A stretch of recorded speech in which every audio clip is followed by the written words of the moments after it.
welcome to the Gallop Out. I'm your host, Ryan Anderson, joined for now by my co-host, Kaylie Shapiro, up in Saratoga. How are you, Kaylie? I'm doing well. How are you, Ryan? I'm doing good, thank you. Jackson will be joining us in just a few minutes. He's working, so I'll give him a little bit of leeway while he joins us to preview this Saturday. It's Whitney Day out at Saratoga. 5 graded stakes, 4 grade 1s, and the grade 2 Saratoga special. Very excited to get into that. And we do have a special guest who's going to be joining with us. You see it in the banner going underneath and in the title. Works for DRF, makes the best morning light line maker in the game. I think I don't even know who second place would be.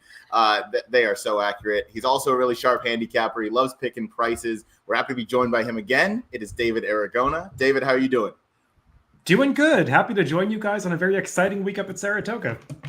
Very exciting week indeed. We'll start with you. How have you been? How's the season going? Obviously, you're very busy. Obviously, going nonstop, making morning lines, doing work for DRF. But in the meantime, how do you like your summer so far? Things have been going well. I actually was up in Saratoga last week, kind of going back and forth. I'm back downstate now, but had a lot of fun. Got to see the Jim Dandy, a great performance by Sovereignty, and be watching the Whitney from home this week, but still an exciting card to handicap and definitely what I'm looking forward to playing on Saturday. Very exciting card. The Whitney field came up really strong. Every field came up really strong. Really great competition. Kaylie, we got to get your thoughts. How was the Jim Dandy last weekend? You got to see your boy Sovereignty win yet again. Obviously, the next stop as in the Grade 1 Travers later this August. Yeah, it was an amazing day. Obviously, so excited that Sovereignty won. Wasn't completely shocked, but really exciting race nonetheless. I thought that Baeza ran huge in the Jim Dandy and really cemented himself as a horse that belongs within that group of 3-year-olds. So that was really cool to see, and definitely share similar thoughts with David about the card this week. It was very fun to handicap. Not saying that the races aren't typically fun to handicap, but this one was, I think, extra fun just because of the field sizes and the amount of betting options in here. Yeah, huge fields, some good prices. Everybody, we were all on a similar page, but we all have some different prices throughout our picks here. So we'll get on into it here. Yeah, obviously the Jim Dandy, Baeza stamped himself as still one of those top 3-year-olds. David, I actually want to get your thoughts real quick before we dive into the Saratoga special. Magnitude is a horse that's pointing towards the Travers. We haven't been able to see a whole lot of him, but what we have seen so far in his 3-year-old season has been pretty spectacular with 2 very strong triple-digit buyers. What do you make of him and, maybe like an early look towards the Travers, him and his chances against a horse like Sovereignty? Yeah, obviously, I think we'd be happy to have him running because when Sovereignty keeps winning these races, I don't think there are too many connections that want to keep facing a horse like that when there might be other options out there. I know the 2 California-based runners, Journalism, Baeza, maybe not coming to the Travers. I guess we'll wait and see, but sounds like Steve Asmussen is interested in that with Magnitude. And I mean, I'll be intrigued to see what he can do against the top horse like that, because obviously he's run some speed figures that say he might be able to be competitive with a horse like Sovereignty, but he's done so in these blowout victories against competition that clearly was inferior to him in the Risen Star and then more recently in that race out at Prairie Meadows. So it would be a real class test for him and a new kind of foe for Sovereignty to face, one that might actually get away from him in the early stages in a race that, who knows, if it has a small field, might not feature a whole lot of pace. Then again, lately that hasn't mattered too much to Sovereignty because he's got a new running style. So I'll be interested to see who ultimately winds up in that field. No doubt. Yeah, you mentioned Sovereignty's new running style where he's all of a sudden become more tactical. I was talking about that in a group chat earlier this week, and it's the football equivalent of if Tom Brady learned how to scramble. It's terrifying. The fact that he's been so much closer and brought into these races, it's terrifying for all the other competition. So it's really cool to see him run and really cool to see him progress. But Magnitude, you mentioned it. He's kind of a speed type. We don't have a whole lot of those, true speed horses in this 3-year-old crop, and that's going to be a new foe. But we'll get to that in our Travers show in a few weeks. Right now, let's go into the Saratoga special. It's going to go as race number 3 on this Saratoga card. The picks are up on the screen. As you can see, we view it as pretty much a 3-horse race. I went 6-2-1, Jackson 6-1-2, Kaylie 6-2-1, David 6-1-2. So obviously we have to start with the number 6, Obliteration, Flavien Prat, Steve Asmussen.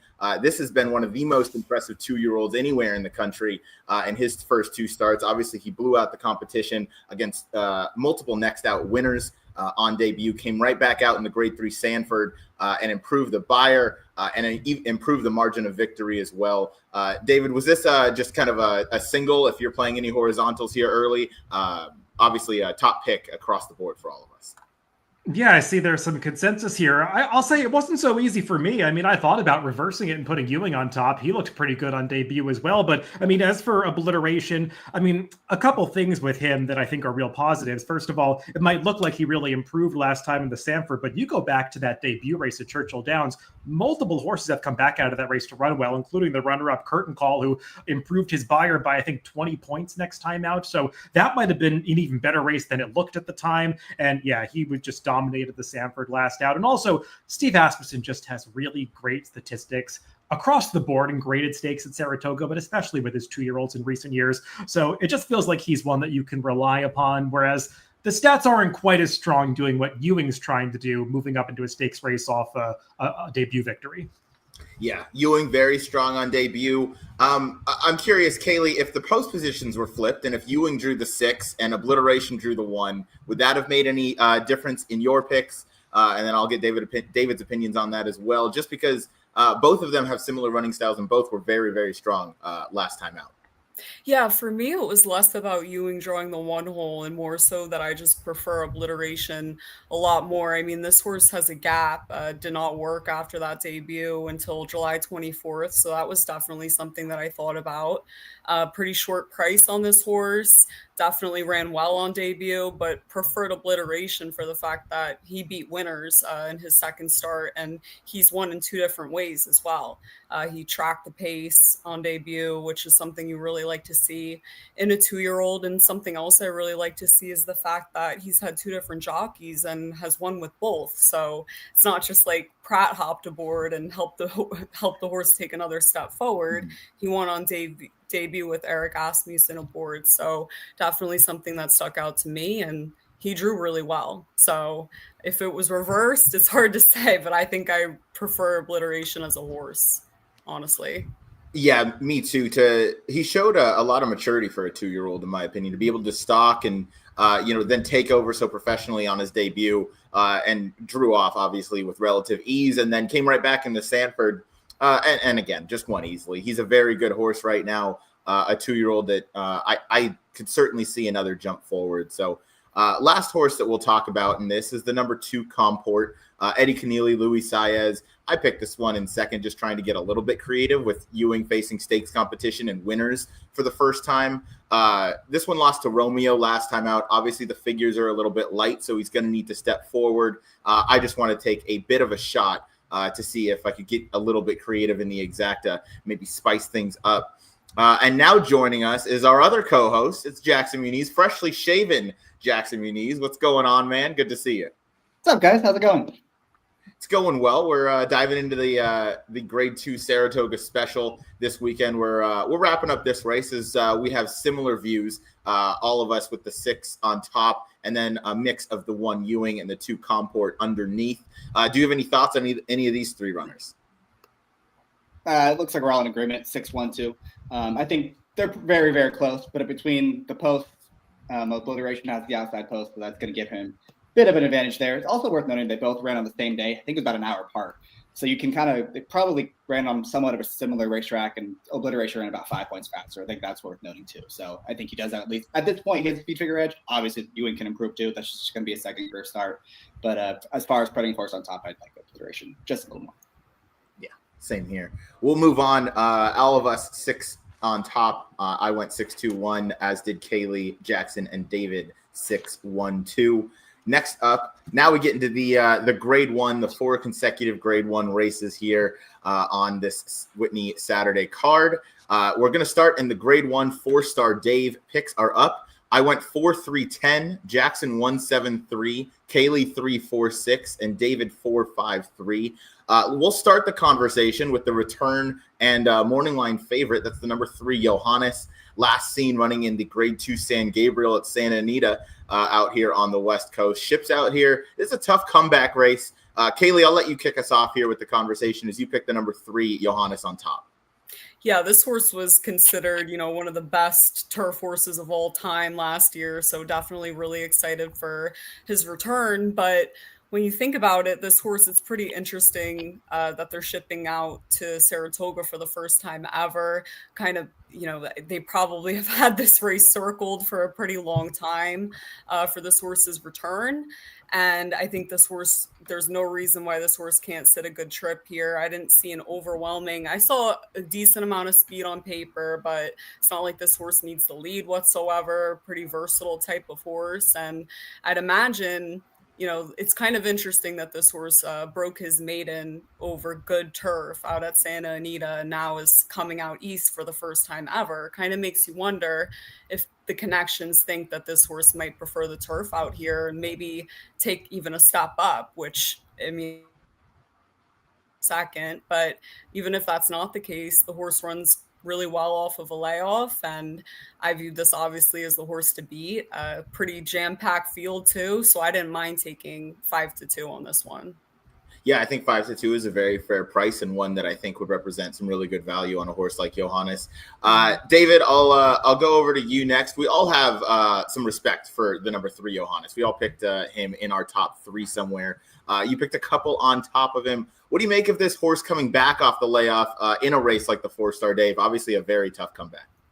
Yeah, as Kaylie said, I think it's interesting that he's kicking off his campaign here. I imagine one factor in why they're shipping across the country is because this horse got really close to winning the Eclipse Award for Champion Turf Male last year. And at the end of the day, I think a lot of voters didn't go for him because he didn't have those Grade 1 wins. They're just not offering those Grade 1 opportunities out in Southern California. And if he's going to win an Eclipse Award this year, getting a late start to his campaign, having that bone bruising that put him on the sidelines the first half of the year, he kind of has to ship around and win a couple of Grade 1s maybe here or at Keeneland before the Breeders' Cup. So I imagine that's why they're kind of kicking off his campaign in a tough spot. But this horse ran really well last year. I mean, arguably ran just as well as the winner in the Breeders' Cup Mile at the end of the season. So if he's ready to run and watching his workouts, it seems like he is.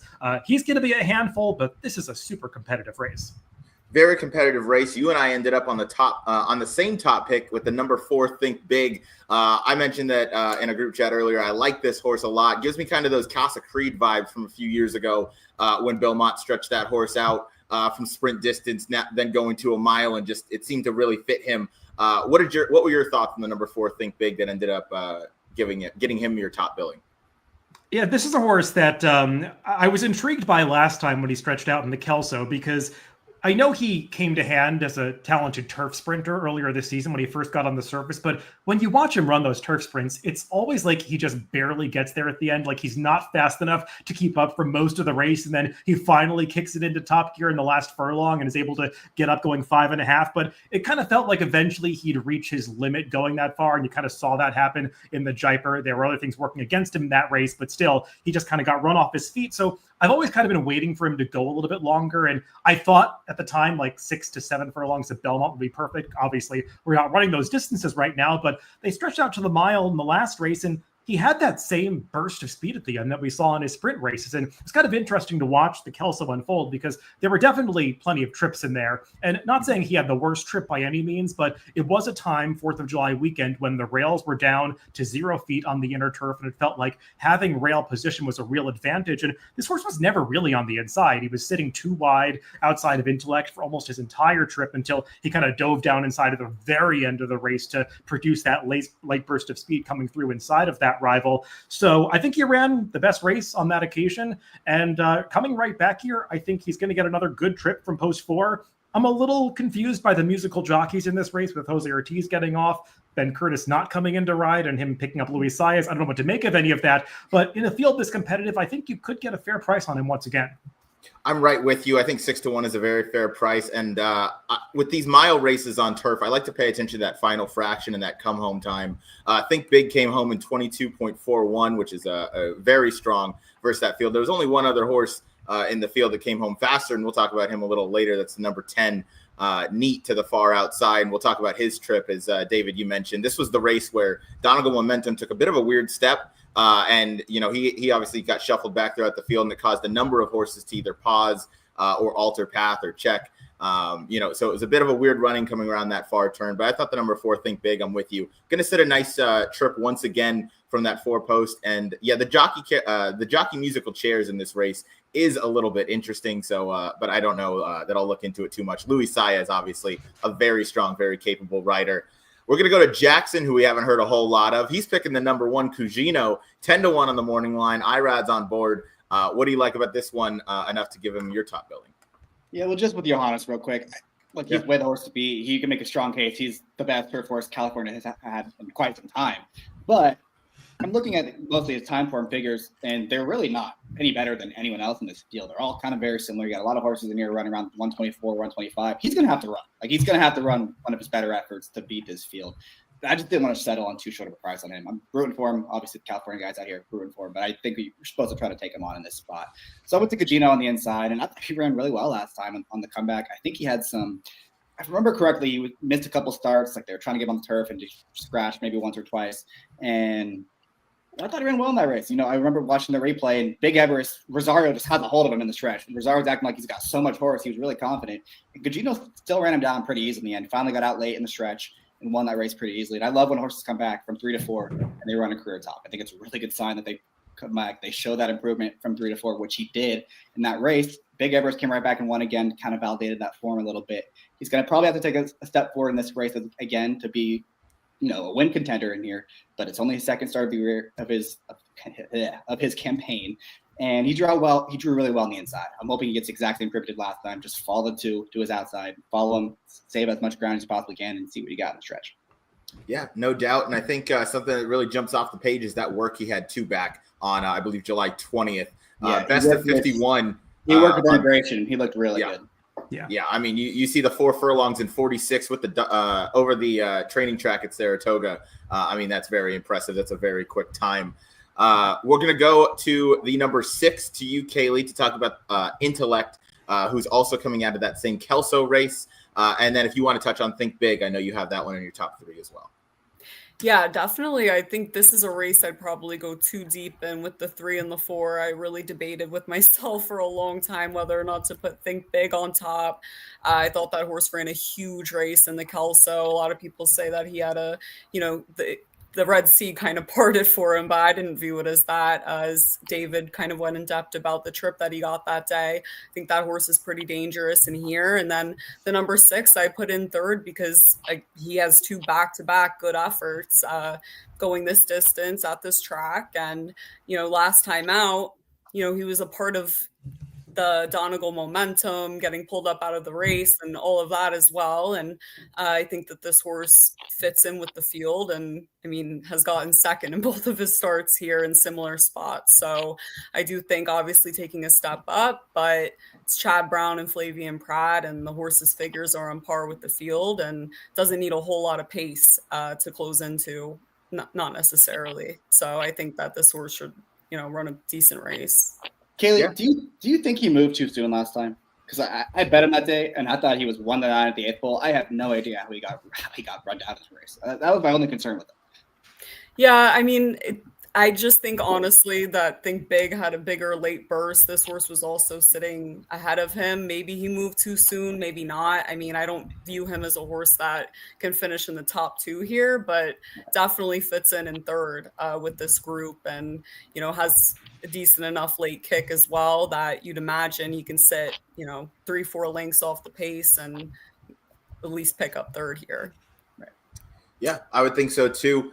David, we'll go to you. The number 5 win for the money. Another horse that, had to alter course a little bit in that last effort in the Kelso. Why'd you like this runner picking him second?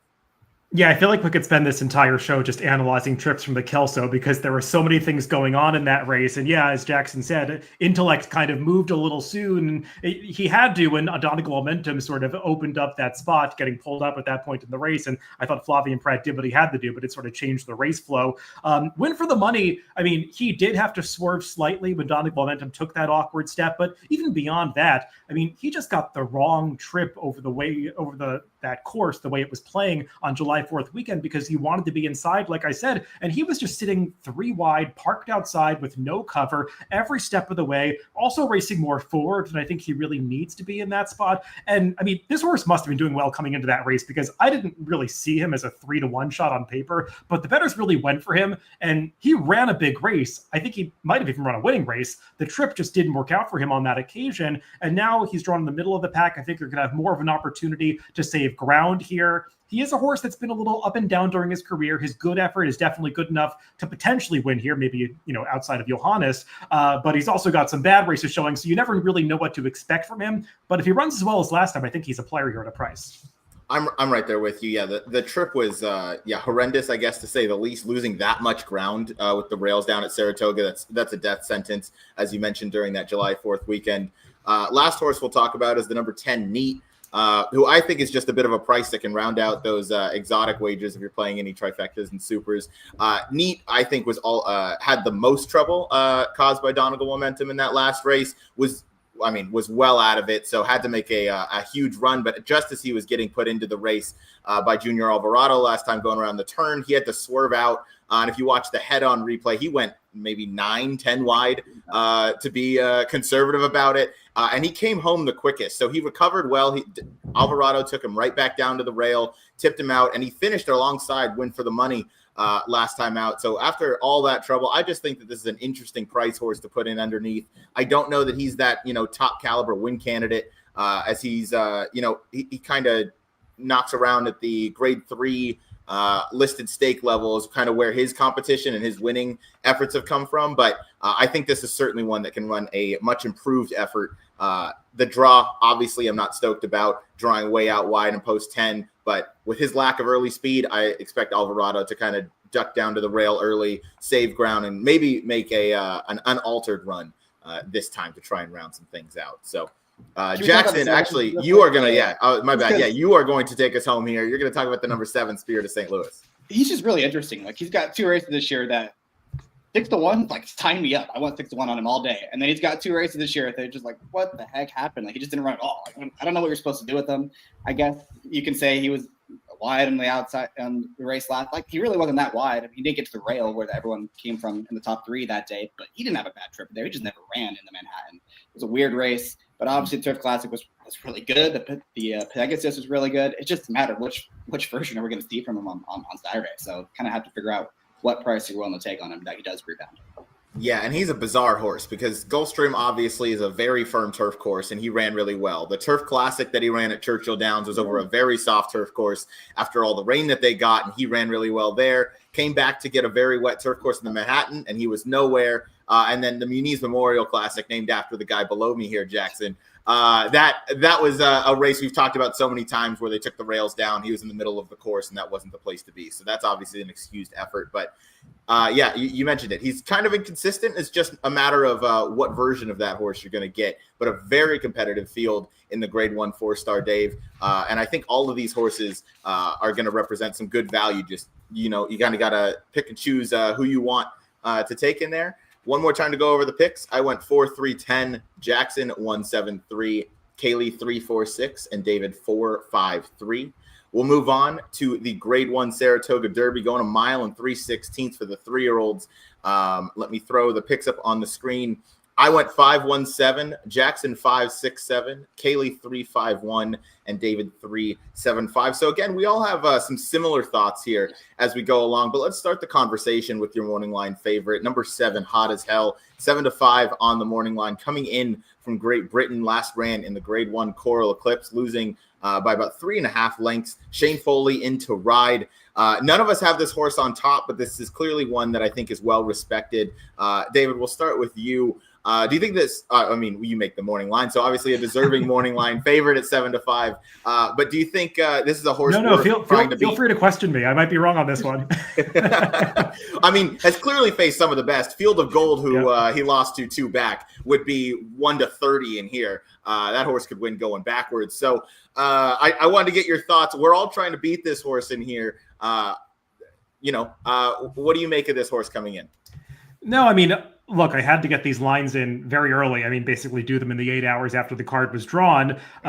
This is one I probably want to tweak a little bit because, sometimes doing the line, I try to keep my own handicapping thoughts out of it. But I mean, the average player looking at this horse, I mean, Jessica Harrington, not a household name, not somebody that ships over from Europe that much. So, I mean, I wonder if this horse maybe is not going to be that low. I mean, I think he'll be favored in here, but I could see him being more somewhere in the 2-1 to 5-2 range than as low as 7-5. So I'll just kind of preface my thoughts with that. But as far as him being a contender in this race, as you said, I mean, he's just faced stiff competition overseas. And even going back to his 2-year-old season, I mean, he was a Group 1 winner over there. We don't typically see horses of that quality come over for these races. And the horse that he beat in that Group 1 victory, Delacroix, I mean, he's one of the best 3-year-olds in Europe. I mean, you could see it. He won that Coral Eclipse last time out. And hot as hell, I mean, he's just a really hard trier when you watch his races. Doesn't always look like he's going to get there, but he just keeps finding more at the end. I mean, he really gutted out that Group 1 at the end of his 2-year-old season. And I mean, he was just kind of churning on behind some superior horses in his last couple of races. I think he's getting appropriate class relief here and seems like a horse that acts over firm ground. So, I mean, to me, he's just way the horse to beat in this spot, and I'll be interested to see what kind of price he is. But all the Americans might have to step up their game to go with him. Yeah, he's certainly one of those Euros that could come over and, just blow this field away if he's on his best day. I mean, you mentioned Delacroix.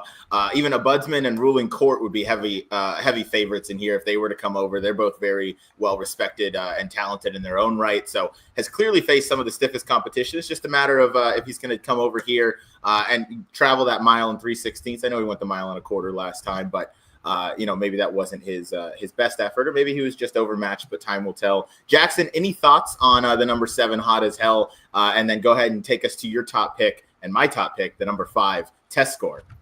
Yeah, I mean, he's clearly the one to beat. I'm not an expert on European form. I'm going to let the people later in the week tell me how good this horse really is and kind of go from there.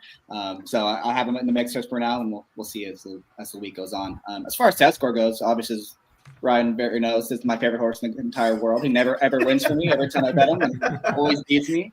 And he's one of those horses, but he's damn good. He's really, really good. I think this horse wants to run all day long. I think the more he stretches out, the better he's going to continue to get, and he's getting more ground in this spot. And he's also really tactical too. It's not like he comes from way out of it. He's usually pretty close to the front, which is obviously a big advantage in a race like this, where there's not a whole lot of speed in here either. He'll probably be close again in this race, and he just beat a lot of those horses that are coming back in this spot, and they beat him pretty easily. So I view him as the major win contender in here. I think he's pretty good, and I think he's very live. Yeah, I share a lot of your thoughts. I think that longer the better as well. So I like that he's going even a half furlong farther than he was in the Belmont Derby. It looks like he's just getting going towards the end of those races. So I'm really looking forward to seeing how he stretches out as he keeps going longer. I like the way Graham Motion has brought Test Score come along really nicely as a 3-year-old. And yeah, I mean, there's a couple common opponents with World Beater and New Century. We spoke about this race going into the Belmont Derby. We thought it was New Century's day, and clearly he never really kicked things in. He never really showed us that he was going to take that step forward in the Belmont Derby, running that repeated Beyer. He also got an interesting ride in that spot. He did. He was very close to the front than he's ever been before, and I don't think Irad Ortiz is going to be doing that here. Yeah, I don't think so either. That is a really good point to make. He was a lot closer to the pace than he is used to being, and there is not a lot of pace in here. But again, that's kind of what led me to picking Test Score on top, is he can be very tactical in a spot like this. And again, he just kind of is just beginning to stretch his legs in that final furlong. So I thought that was very interesting. Kaylie, I want to get your thoughts, and then over to David as well. The number 3, Final Gambit, is rearing his face again. Blinkers on for the occasion, but 6-1 with Flavien Prat and Brad Cox. That is certainly a price that you don't see very often.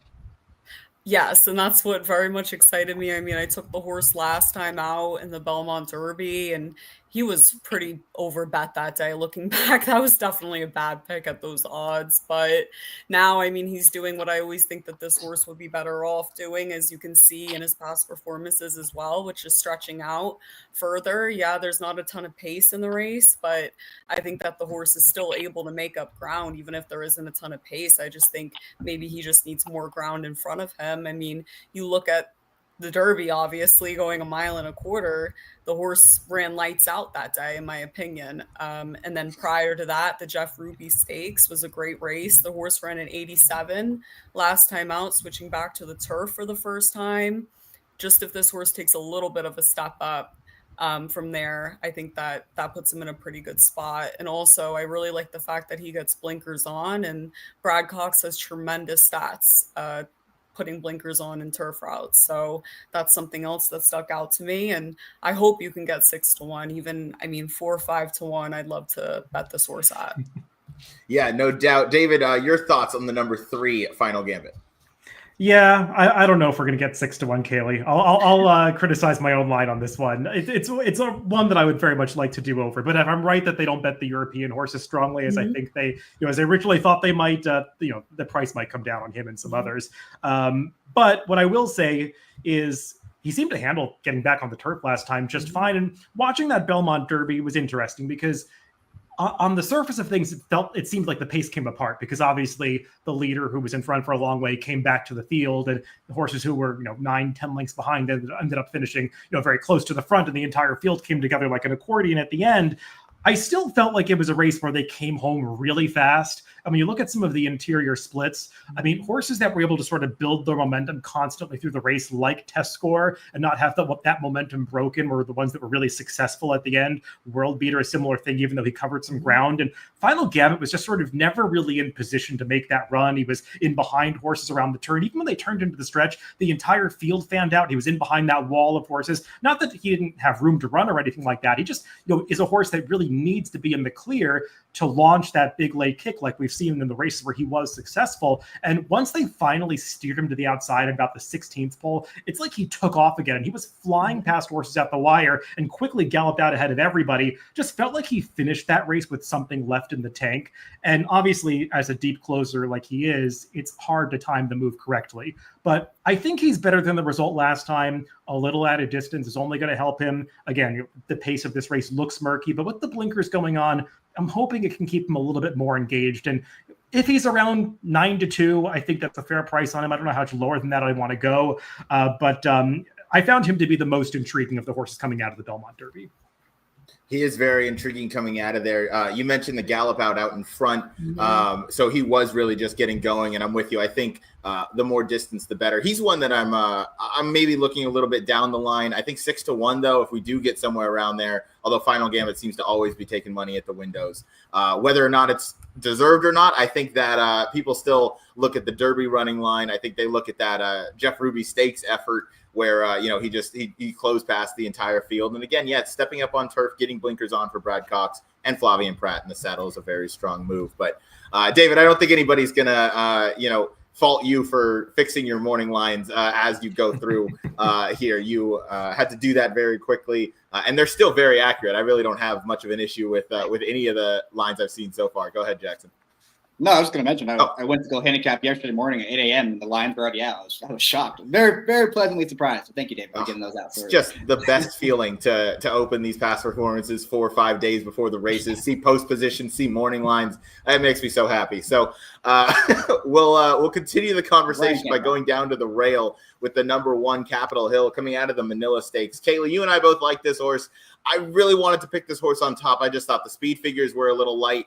I think this one's going to really need to take a step up, but this one closed very fast last time out, just losing to Zulu Kingdom by less than a length. Zulu Kingdom is obviously one of the really nice horses in here, although the connections have said that they like him better at a mile, which is likely why we don't see him in a race like this. Although confused why we didn't, maybe see him entered in the 4-star date, but maybe he'll turn up sometime soon. But either way, I thought this one was very interesting. I love the ride he got last time, and he projects to save a lot of ground and make that same run. My only other knock against him is there's not a lot of pace in here, as Jackson mentioned when we first started talking about this one. But anything to add on the number 1 Capitol Hill, Kaylie? Yeah, I think Final Gambit and Capitol Hill, I like them both. I mean, they drew pretty well here. You look at Final Gambit. I'm not sure if I mentioned this when we were talking about him, but obviously he drew the 3-hole here last time. He was in the 6-hole. It was a 7-horse field. Probably can sit a little bit of a better trip, as well as the number 1, Capitol Hill. I mean, a deep closer. He was breaking mid-pack, like you said, being on the rail. Hopefully can save a bit of ground. And I thought this horse made up a ton of ground last time out in the Manila in a race where nobody was making up any ground. So that definitely sticks out to me. I don't think that the pace will matter so much for this one. Interested to see how he runs stretching out in distance, but I mean, looks like he can certainly handle it. He's gone this distance before. Only lost by 2.5 lengths that day to some pretty good horses in that allowance race. So I'm interested in this one. Pretty big price, 15-1, as he should be. But, sneaks his way up. Certainly at some big prices like we saw last time out. Definitely. So yes, to repeat that effort and improve upon that, prove it wasn't just a fluke, but I do believe that he's going the right direction now midway through his 3-year-old campaign. That is the Grade 1 Saratoga Derby Invitational, going as race number 9. One more time with the picks. I went 5-1-7, Jackson 5-6-7, Kaylie 3-5-1, David 3-7-5. We'll move on now to the dirt portion of the show. We're going Grade 1 for the test. It's the 3-year-old fillies, 7 furlongs on the dirt. Picks are up on the screen. I went 2-8-6, Jackson 3-2-6, Kaylie 1-8-6, and David 1-6-8. We're going to start with the rail. We'll start with the number 1, Ragtime. David, this filly's been really strong in both of her efforts so far. Maiden special weight, the maiden breaking performance, I believe I was there for and watched that happen. That was a very strong first out performance for Bill Mott. Came right back to repeat and even improve that effort by 10 buyer points. Next out, again, going the 7 furlongs. So clearly it started off on a very strong note. Do you think this one has another step forward? And does she even need to step forward to beat this group? I think she does need a step forward. I also think she's got plenty of upside still. I'm just really interested to see how this race unfolds because it's a fun race to handicap. I couldn't get to a really satisfying place with my picks where I felt like I had like great value on a horse. So I kind of went with the one that I thought has the most upside. And for me, that is the number 1, Ragtime. But it was a tough race for me to decipher. She's just a horse that has seemed very professional from the start. She seems very comfortable racing in behind horses. We saw that on debut where she just sat very handy in behind a wall of horses. Didn't seem to matter that she was receiving kickback at all. Tipped out and unleashed a nice turn of foot. And then last time out, I know she was beating a weaker field, but some horses that had, some buyers in the 80s or low 90s, and she just walloped them going the 7 furlong distance. Don't mind the rail draw because she's raced inside of horses before, seems comfortable doing it. I mean, it's funny when you watch her workouts, she doesn't really show you a whole lot in the morning. And I kind of missed her on debut because she looked like she was second best to a bunch of horses in her workouts. And even on the way into this race, she's just not showing a whole lot, but she just turns into a completely different horse in the afternoons and always looks like she's got more to give in those races. So I'm very intrigued to see how she stacks up against this field moving up in class. Again, 4-1. I wouldn't want to go too much lower than that if I were betting her in this race, but I did put her on top. Yeah, she certainly has, some stuff to prove, but I think 4-1 is very fair value for what you could get on a horse that, as you mentioned, has a lot of upside. Kaylie, anything to add on the number 1, Ragtime? Yeah, I'm in complete agreement. And last time out, obviously faced older fillies and mares and pretty high level allowance race. And even though it's not, stakes company and she has to take a big step up here, being in a Grade 1, it is positive to see just the way that she dusted older fillies and mares in that allowance field. So that definitely stuck out to me. And she's drawn the 1 hole before and has won from there. So that's not a concern either. And I have a feeling that these are one of those horses from Mott that once she gets on a roll, she continues. And you kind of see that. I mean, not to go into pedigree too much, but she is a 3-year-old filly, only has 2 starts. If you look at her dam, first 4 starts, undefeated. And in her 4th start, she stepped up to Grade 2 company and won with a 107. That definitely stuck out to me. So I think this is one of those fillies, when she gets on a roll, she could just keep winning. She does have to switch off Lasix, but not too much of a concern. Mott stats aren't too concerning, making similar moves, and I think she can set a nice stalking trip too. Obviously, we'll have to go a little bit from the one hole, but she can rate right off of your main speed in here, and I think set a pretty nice trip. Yeah, I think she could certainly set a nice trip in here. And on debut, drawing the rail to overcome that and to run with how much just determination and overall maturity she had in her debut for Bill Mott, who, as we all know, doesn't typically win with his first-time starters. When he does, typically they end up being something special. And this one appears to have all the makings of something like that. Jackson, I want to... Ryan, I got to ask you, because I got a text from you after Ragtime's most recent win, and you said that's a Breeders' Cup Sprint contender, but you don't have her anywhere. So what changed in the last couple of weeks? Nothing has changed. Still love this filly and still looking forward to having her run. I did pick her fourth, but this is a very difficult race. I think that this is the toughest group that she's going to be facing to this point in her career. I think she can absolutely take the step forward, but 4-1, I opted just going in a different direction for this race. She will be on my tickets. Again, I picked her fourth. This is a very competitive field, and I chose to narrow elsewhere in the horizontals I'll be playing. But I wanted to just go a little bit in a different direction, and part of that different direction was the number 2 Kilwin, a horse that I think really took to the dirt last time out in the Leslie's Lady Stakes out at Churchill Downs. Closed into a pace that pretty much held together. I mean, I know it wasn't the biggest field, but Vodka with a Twist had a relatively easy lead that day. She was the favorite. She got run down in the final, furlong or so by Kilwin, who just really took a step up going turf to dirt.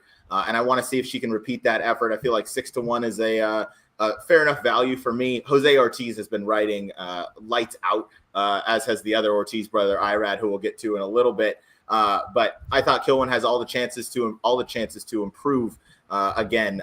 Now stepping up into graded stakes competition in the test here. So I like this one. Jackson, you have this one second. What did you like about the number 2 Kilwin? Yeah, everything that you said. First time dirt, she looked really good. I don't know how good that field was, to be honest, but she did it the right way. There wasn't a whole lot of pace in there. She still ran him down, and she's improving. She's a bit of a price in here, so I thought she was interesting. Yeah.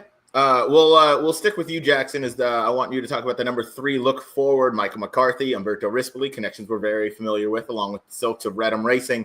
Out here, they last tried the Acorn over a weird, sloppy track that has come back, a bit questionable with the form lines, because that track took a ton of rain, seemingly out of nowhere. What do you make of this one, turning back to a winning distance she had in the 8 bells?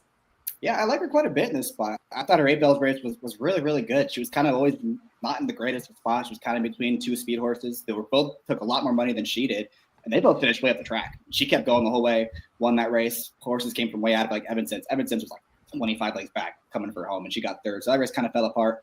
And then last time, she just chased Lacara around the whole time. But I thought she ran okay to finish second in there. Obviously, Lacara is very, very good when she gets loose like that. And we saw what Scottish Lassie came back and did last weekend. So, she's been keeping the best company. You can make a case she's been keeping the best company out of this field. The cut back to 7 furlongs shouldn't hurt her too much. She can go forward. She can stitch us off if they need to. And I don't think it's insignificant that everyone else in this field is coming out of races with blue fractions. All these horses coming out of slow pace races. She's been going in races that are just flying early on. So I do think she does have that advantage where she can be forwardly placed and maybe make them go a little bit faster than everyone else wants to go early on. So at 8-1, I'm very interested in her at a price. Yeah, she's certainly one that I want to give a second look to as we keep going on. We're going to go now to the morning line favorite, 9-5 on the number 6 Echo Sound, coming off a very strong 101 buyer speed figure last time in the grade 3 victory ride. David, you have this one second, so we'll go to you now. What did you like about this horse? Obviously a very deserving morning line favorite coming out of that last out victory. Yeah, I'm not against this horse at all. I think she's very much the one to beat in this race. It might look like that 101 buyer came out of nowhere, but she had run really well in some prior races, even going back to her 2-year-old season. I mean, you can make a pretty strong case that she should be undefeated because it wasn't Louise Size's best piece of riding when she lost that Fern Creek at Churchill Downs last November. She was the best horse that day. And I mean, she came off the layoff, won that Miss Preakness so comfortably. And I mean, she showed she could finally run the fast number last time and doesn't look like that's a fluke. I mean, there was big gaps between first and second and third, which is typically the acid test to see if a speed figure is legitimate. And coming back in this spot, I'm not so concerned about the 7 furlongs for her. She's got good tactical speed. She's drawn outside of a lot of the other speed. I just think she's the most likely winner in this race. I don't know how short a price I'd want to go in a field this competitive, but she's a horse that I'm not leaving off my tickets. Yeah, she's one I think has universal respect across the panel here, as we all have her in the top 3. Kaylie, anything to add on the number 6 Echo Sound here? Yeah, I imagine I'm definitely going to be playing this sequence and kind of thought the same. I mean, the top 3 that I used, I just used those 3 and I feel pretty safe. Obviously I'm not playing against this Echo Sound in any which way. I have her 3rd, but I mean, that figure, although she did run really good races prior and fits in well with this field, I thought that 101 is just a huge step up out of nowhere. Not necessarily out of nowhere. I know she's run good races, but we know Speed did really well that day and that weekend during the 4th of July Racing Festival. I'm not sure if that, inflated that a little bit. She did run a really fast race, but not a horse that I wanted to put on top at a short price and such a competitive field, as David said, but one that I definitely want on my ticket. Yeah, very fair. I think she definitely is capable of repeating that effort last time out. You mentioned how strung out the field was, David, and how that's typically the acid test for the speed figures holding up. Next horse, though, I want to go to is a filly that I think is just keeps improving race by race, and that's the other Bill Mott horse, the number 8 Beauty Reigns. Gets Irad Ortiz, stretches out to 7 furlongs for the first time. Obviously has gone longer, but this distance I feel like is going to fit her the best. She was also chasing a slow-ish pace last time out in the victory ride that Echo Sound kind of blew the doors off the competition of. But she finished second, again, 4.5 lengths back. But I like the way that she, finished that race off. I feel like stretching out that extra half a furlong from the 6.5 might bring her just a little bit more into the race. I'm hoping to see her kind of make that move out wide as they turn for home and maybe get Echo Sound to the inside of her and just hope that she can kind of outgame that horse down to the wire. A bit of a shot. Obviously, I very much respect the talent that Echo Sound has, as well as the rail horse Ragtime. It's a very competitive field going to 7 furlongs, but I wanted to give a shot to Bill Mott and Irad Ortiz, 6-1. And they've had a lot of success when they team up together. So one I thought was very useful. And I like the 3 furlong work coming in here as well. Kaylie or David, anything to add? We'll go to you first, Kaylie. Yeah, I think Mott has a pretty good chance of finishing 1-2 here, and it's not my fault saying that. I mean, his horses really happen to fit. This horse is going to get more pace than she did last time out in the victory ride to close into.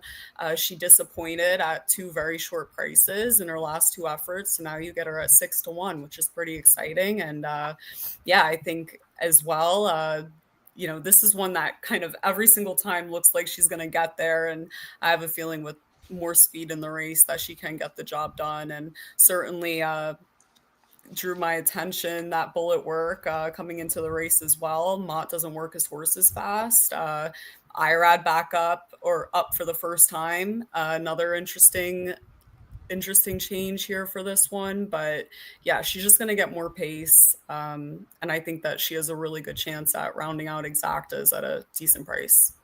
I think so too. Very interesting, the jockey movement that's gone around in this race. David, anything to add on the number 8 Beauty Reigns?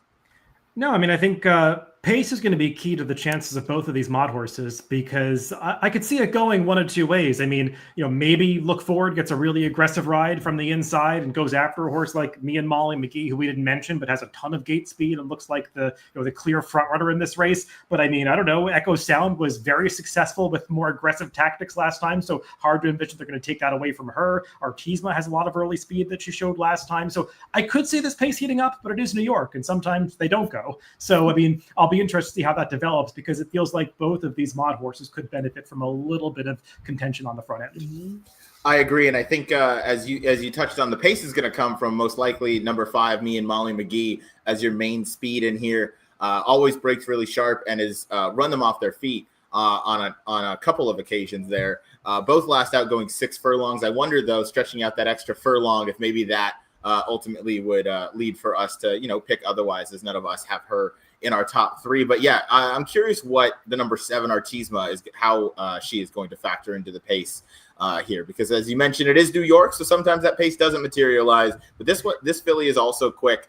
Her last out 6 furlong effort, very fast in those early fractions. So if Johnny's aggressive out of there, I think that can maybe muddy the pace a little bit and get the setup that you kind of look for some of these mod horses, and even a horse like the number 3 Look Forward, who's capable of sitting behind some fast paces and taking over, kind of getting that proverbial first jump on the rest of them.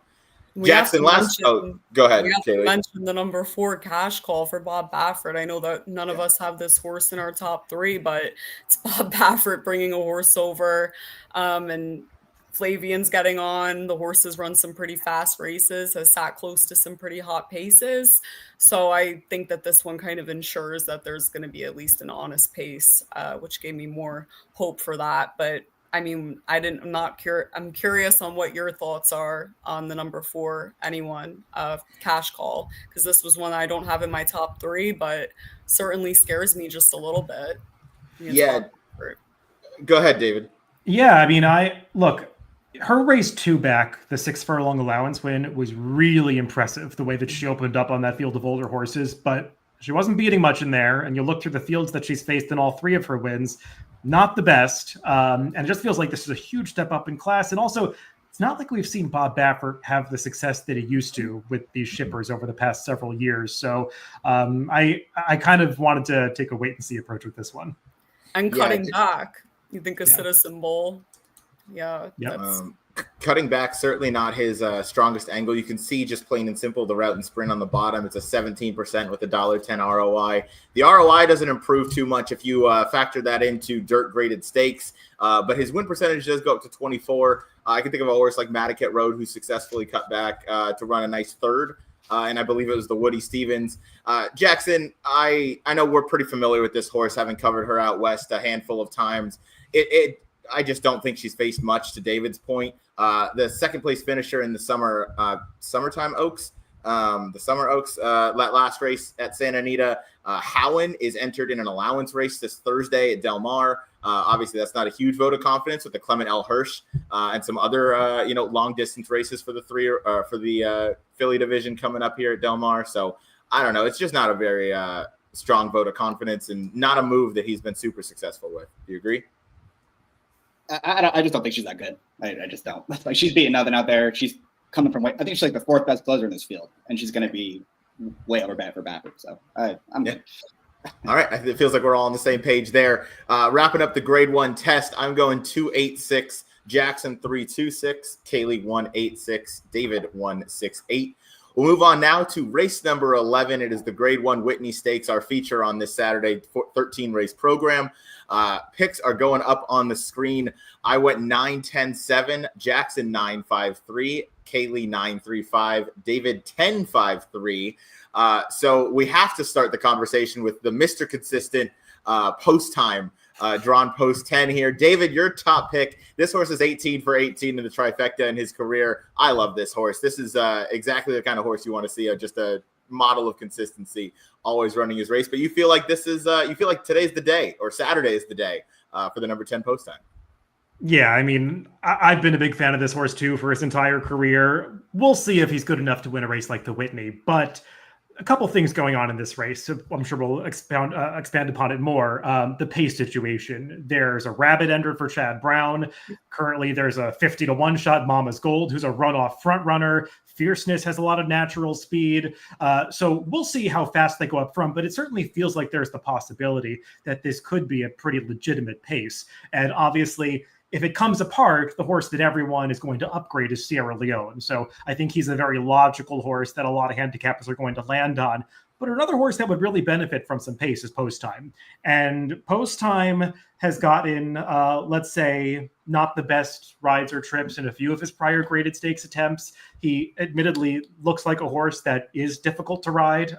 He seems to have a light mouth. He turns his head a lot. He is a horse that you kind of want to sit on and produce one run. And it seems like timing that run has been a real difficulty in some of these graded stakes attempts. But I mean, this is a horse that loves to go after a target. He's always finishing. You watch him, it just feels like he could stack up at this level if everything broke perfectly. And he's really due to get a perfect trip at some point. We'll see if it can happen in this race. But I thought he ran great in the Whitney last year. year against a field that was pretty tough. I mean, this is probably a better field than was assembled last year, but I mean, he showed that he can hang at this level. His Breeders' Cup Dirt Mile was excellent, and that Blame Stakes 2 back the last time he tried Graded Stakes Company.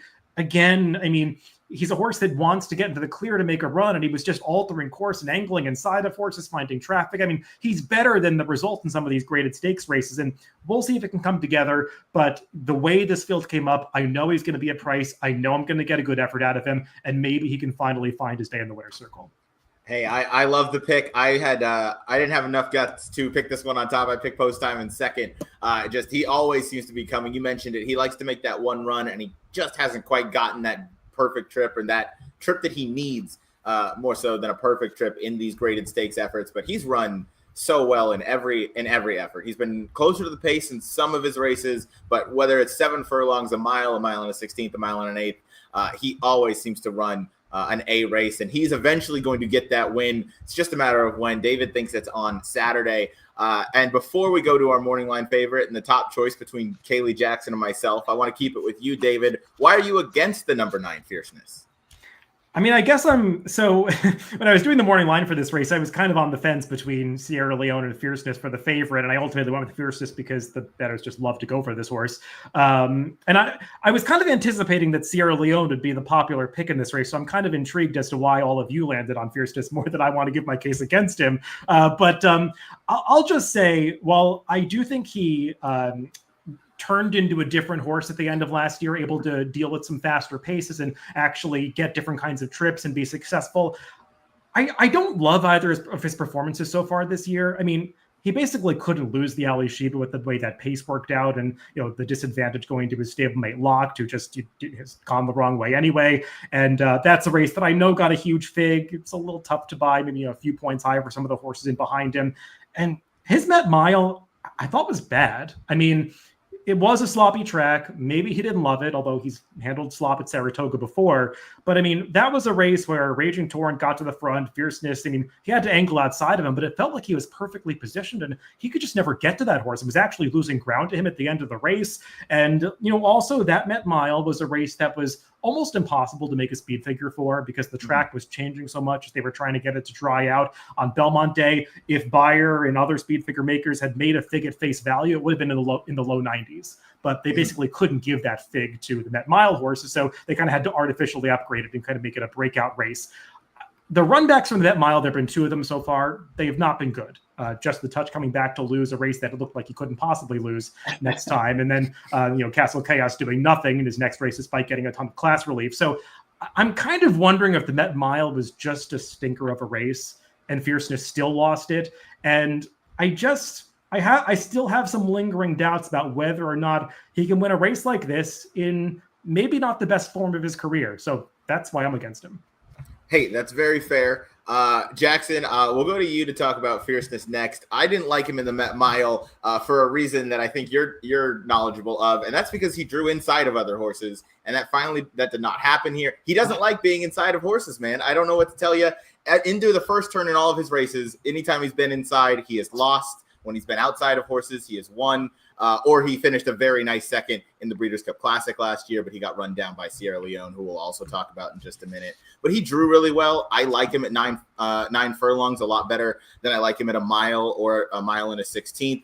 I'm with you. I think this is the kind of classic horse that you want going into the Breeders' Cup Classic in terms of his maybe his preferred distance. But I do think 9 furlongs certainly hits him between the eyes just as well as 10 furlongs does. What are your thoughts on the number 9 Fierceness here? I made enough of my point that he drew outside and he enjoys it here. That's your whole point?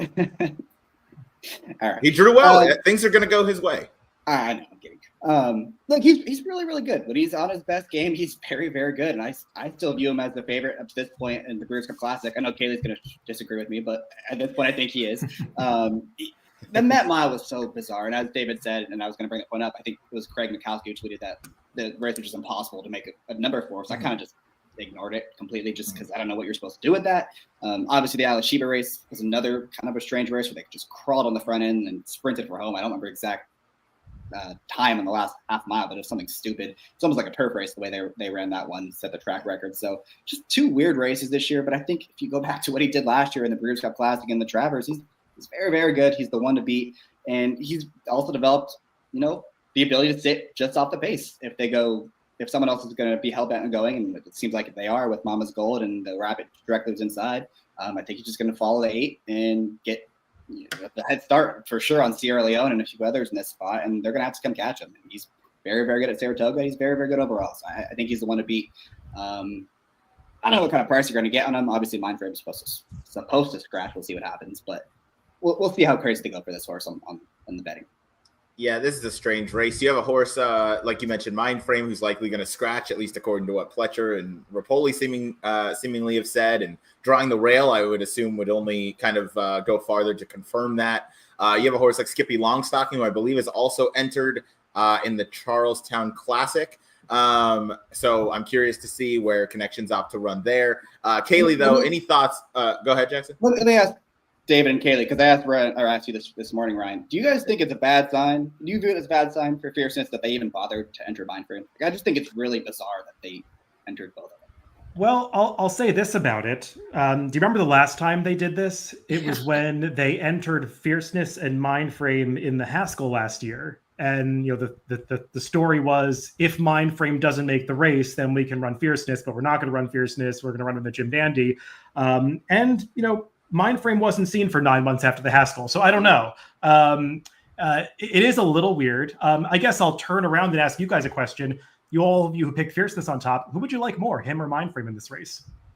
I would like Fierceness more than Mindframe in this race. I don't think Mindframe wants to go this far against legit horses. Really? I like them. I like them both just as much. Whichever one Pletcher sends, I think is the horse that's going to win. Mm-hmm. But, all right. Kaylie, please stay on Fierceness for us. He definitely, Pletcher's won this race like 4 times. This is a race he circles every year.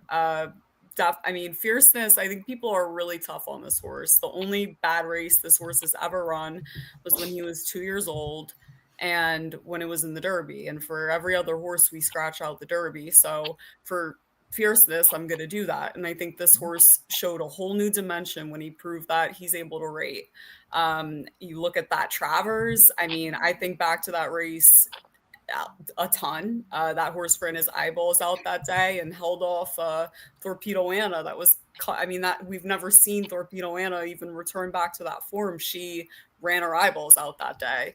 And then after that, I would agree that the horse ran the best race in the Breeders' Cup Classic, the more you look back on it. And then he comes in off a layoff and he breaks a track record at Churchill Downs. And then, in the Met Mile, I believe, we talked about it earlier. He didn't like the rail. He's a horse that doesn't like to have anyone in front of him, not necessarily meaning he can't rate, but just not a horse directly in front of him. It was a sloppy sealed track and he doesn't like the Wilson shoot. So honestly, I think Fierceness, I'd put 2 fists down and bet at any price that he ends up at post time. I think this horse is just starting to round into the form that we saw last summer at Saratoga, and he could be even better as a 4-year-old. Yeah, all fair points. And I think most of all, this is the race that's kind of circled for that Pletcher barn. I think it's circled for both of them, but I do think Fierceness is going to get the nod over Mindframe in this spot, especially considering how he drew. Even though I'm still in the park of that Fierceness doesn't like a whole lot of adversity. He doesn't like being inside of horses, but I do think that Johnny knows that. I think Johnny is excellent at riding him, as he's excellent at riding most horses. And in all of his rides, you can see that he has done all he can to get this horse to the outside. Last time out of the Wilson shoot, we've talked about it. The Met Mile is a bit of an aberration in terms of how that race has come back, the status of the track, everything like that. I'm willing to forgive it. And look others. We've mentioned that the 8 contrary thinking is a bit of a rabbit put in here for Chad Brown to hopefully set things up for Sierra Leone. The number 7, Wide Barrio, I'll touch on quickly. I picked this horse in 3rd just because this horse has not lost a 2-turn race since the Pegasus World Cup back in 2023. I think that's in January of 2023. I think this horse appreciates the 2-turn distance a lot more than he does anywhere in any other distance that he gets to go. So this is one I just wanted to kind of give another look to. He's won this race before, trained by Rick Dutrow at the time. But again, I think he can excel here. I think he's going to sit that right kind of trip. He should be behind all the speeds, even behind Fierceness probably. It's just going to be a matter of going home that final furlong if he can kind of catch those front runners, catch fierceness, and hold off those deep closers like Sierra Leone. So I thought White Barrio deserved a look. I thought 4-1 is a decent enough price that, I'll take a shot on this horse one more time in a very, competitive running of the Whitney. Number 6, Disarm, as we just kind of work our way through the field. This horse feels like it's, I don't know. He's just not really the same. He runs all of his races. I just think he's a couple cuts below this grade 1 Whitney field. And now we'll talk about the number 5, Sierra Leone, who you three all have in the mix somewhere. A mile and an eighth. Let's, David, we'll start with you, and then we'll go to Jackson because we haven't heard Jackson speak in a little bit here. Number 5, Sierra Leone. I don't like this horse because I feel like the mile and an eighth is maybe a bit too short. I'm waiting for this horse to get back out to the 10 panels. But what are your thoughts on this one? Do you think he gets the pace set up? I do. I just think he's the most likely winner of this race. I think this is a great spot for him. For me, it's not the distance. It's all about the pace for Sierra Leone, and it just hasn't materialized in his last 2 races. There was no pace in the Foster. He had to move much earlier than I think was preferable. Flavian Pratt, you could see, really was trying to get him into position down the backstretch, and I think moving so early took away from the late run that he would have produced in the stretch. But he still was finding another gear at the end to stay on for second behind what I thought was excellent effort from Mindframe. I don't want to make too much of his seasonal debut at Fairgrounds. That was just obviously not the objective for him. And if he gets pace, which I expect him to in this race, I think he's going to be really tough to beat. And I think he's more likely to win than Fierceness. I know he's got this reputation as being a horse that likes to finish second and third and not win.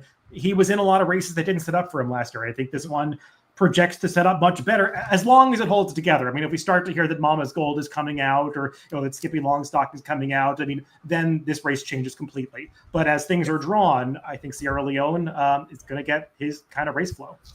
Yeah, I'm in agreement with you on that. That I don't think he's a horse that likes to finish second and third. Like we talk about those kind of herd animals that like to watch a horse. He just hasn't gotten the correct setup. I feel like at 10 furlongs, he's always going to get that setup, which is why that I like him a lot more at that distance where he's had a lot of his success. But again, he's a very consistent horse. I fear that this maybe at a mile and an eighth, it holds together a little much, but Pratt has made some, I don't want to say early moves, but he's made moves to get Sierra Leone into the race, turning for home like he did in the Breeders' Cup Classic, which we know at Del Mar is always the right move. You got to get the horse basically into a winning position at the quarter pole, or you tend to have very little chance to win that race. So I like that Pratt obviously is going to be continue to be the rider here, and certainly Sierra Leone has a chance. Jackson, anything to add on the second choice? Distance isn't what's going to get him beat. I mean, he had the lead atop the stretch in the Classic. He had the lead going 8 furlongs in the Breeders' Cup Classic. 9 furlongs is fine as long as he gets the pace in here.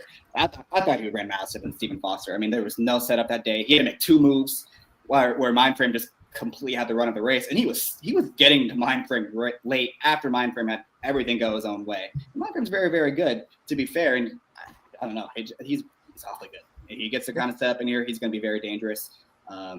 I do agree with David. We were talking about this earlier too. I do think there might be a few scratches in here. When this race could look a lot different come Saturday. It's just tough to know on Tuesday. But as long as the race stays like it is now, he's very, very logical in here. And I felt like it was going to be one of the 2 favorites in here. I think they're both very, very talented. Yeah, I get that completely. Kaylie, anything to add on the number 5, Sierra Leone? I mean, I just love these two, their rivalry going back and forth, Fierceness and Sierra Leone. So excited to see them meet again at Saratoga. But this is a horse. I mean, I'm a big fan of Sierra Leone. I bet him all the time, all last summer at Saratoga. He was constantly running second and third. But it is very interesting. I mean, if you're going to pick any closer in here, I would pick Sierra Leone. If you think that it's going to fall apart, Sierra Leone is the best horse to land on here. I didn't see it playing out that way necessarily, but it would not shock me if this horse won whatsoever, especially that he gets a rabbit for the first time. And sure, the contrary thinking isn't necessarily as fast as some of the other horses in here, but I think his job is to inject some speed into the race by maybe pressuring the horses that are up front that could speed things up for Sierra Leone, and look at the horses he was running second and third to in Saratoga last summer. It was Fierceness. So certainly, I mean, very likely winner. It's, in my opinion, going to come down to Fierceness or Sierra. Really interested to see what it looks like after scratches. Me too. Scratches obviously are going to affect this race, assuming they come in the way that we expect them to. If Sierra doesn't win this race, looking forward to the Breeders' Cup Classic, we might be looking at another scenario where we get Sierra in that 6-1 range, which is absolutely a number that I am going to hammer him at the windows because, again, I think the 10 furlongs is ultimately where he's going to get that pace set up regardless of who's in the race. And it worries me going shorter that you are a little bit more dependent on getting that set up, even though he's a very talented horse. Mama's Gold, the 450-1. And I actually want to talk about the morning line real quick. David, we see a lot of morning lines across the country that they won't go above 20-1, even though it's a horse that absolutely does not figure whatsoever. So I just want to say thank you for giving horses realistic odds in races. I know it's probably a very minor thing, but I do appreciate seeing Mama's Gold at 50-1, which I think is what this horse deserves to be at. I think he's clearly just a few notches below here, but I just wanted to shout you out for that because it's appreciated to see. So the number 3, Highland Falls, is the next one we'll talk about. And we'll talk about Skippy Longstocking maybe briefly. Again, he's entered in the Charlestown Classic going, I think it's 6 turns this weekend. So he might opt for that spot. But Kaylie and Jackson, both of you give a little love to this runner who obviously sprung the upset last year in the Jockey Club Gold Cup. Comes in here off a win. Luis Saez is on board. Kaylie, will go to you first and then to Jackson. Yeah, I mean, I didn't want to go Dave. fierceness Sierra Leone here. So, and I think that this horse, I mean, if anyone's going to upset the race, I think it's going to be Highland Falls. This horse can track right off the pace at a really nice trip. Obviously has a win at Saratoga, which you love to see. We're in a really good race last year here. And I think that this horse could upset the race if anyone does. But even if he doesn't, I mean, he's projected to sit a pretty nice trip just based on the way he drew. So, I mean, I think this horse at 8-1 is pretty interesting to have on your tickets. 8-1, certainly some good value. Jackson?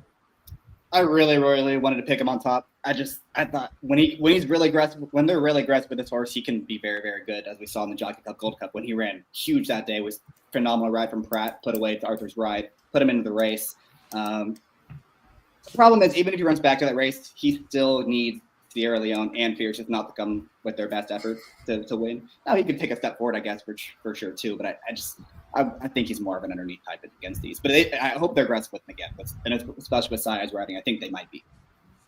Yeah, certainly with Saez in the saddle, he could be aggressive. David, last thoughts to you for the number 3 Highland Falls here. Yeah, I mean, he ran that great race in the Jockey Club Gold Cup last year, and I kind of wonder if that's, again, the ultimate objective for him because he just had that race off the layoff last time. This feels like it might be a good, even though it's a tough spot, it feels like it might be a good stepping stone race to a race that's much more winnable for him at the end of the meet. But as Jackson was alluding to, if some of the speed starts to come out, and he's able to attain better forward position in this race and doesn't get outrun early, that might enhance his chances a little bit, though he is one that I do think is better going to 10 furlongs. Yeah, I like him at the classic distance as well. Jackson, last one we'll talk about. He's the Gold Cup winner out at Santa Anita last out. Skippy Longstocking, do you give this one any chance if he does stay in the field? Not really. All right. Kaylie also gave a dismissive wave. I'm right alongside. David, any shot to Skippy Longstocking here? I think we're anticipating he's going to run. I mean, he ran in both last year. He came right back quick in the Charlestown Classic. So maybe he's not full-centered. Yeah, maybe. Yeah, I think right. it's like less than just under 3 weeks between the two races. I mean, we'll see. But at the grade 1 level, he's proven to be a cup below. Yeah, he is. It's possible that I mixed up Skippy Longstocking with Hit Show going to the like the Mountaineer West Virginia Derby or something like that. I don't know. It doesn't matter. But looking at horses for so long, Mind Frame, if he runs, obviously is going to be a big contender. But he's the one who I think we're anticipating coming out. So we'll stick with the horses that we know are going to be in the race. So one more time for the Grade 1 Whitney Stakes. I went 9-10-7. Jackson went 9-5-3, Kaylie 9-3-5, David 10-5-3. David, thank you for taking the time out of your busy week here as you lead up into a big weekend out at Saratoga, and obviously the work never stops for you, whether you're doing some other preview shows for DRF or elsewhere, and just making morning lines, I assume, from sunrise to sunset. We appreciate all the time And thank you for joining us today. I wish that were hyperbole, but it's not. You guys do a great job. Happy to join you, and just looking forward to a great week of racing on Saturday. Absolutely. We do have an excellent weekend of racing coming up. Jackson, you and I on Thursday are going to be on Pacific Horse Players over on HHH, going over an excellent Saturday program, including the Grade 1 Clement L. Hirsch. Kaylie, I'm sure you and Matthew are going to release no less than 700 videos between now and Saturday morning. As you guys, I've never known to take a single hour off of making content, so I'm sure there's going to be some excellent stuff to catch on Naira Bets. But fill us in. How is the podcast with Nick Zito, Right or Wrong, going? Oh, it's going really well. Definitely have a few more fun episodes planned for before Saratoga's over. I feel like I know obviously Saratoga always has great racing, but I feel like the real racing really starts when the Jim Dandy hits, and then it's just constant, amazing racing every weekend. So I'm just so excited. And obviously, David, thank you so much for taking time out of your busy day to join us. That was a lot of fun. No problem. Jackson, any parting words from you, my friend?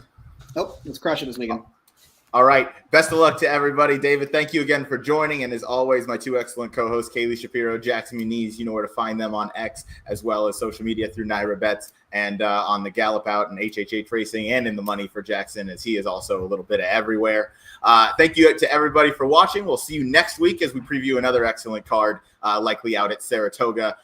Jackson, you and I will also be back next week with Tony Kalo previewing the Ellis Park Derby Day, as they have 5 stakes going on as we continue their summer meet down at the P Patch. But for now, thank you everybody for watching. Have a wonderful night. Good luck this weekend and all your bets.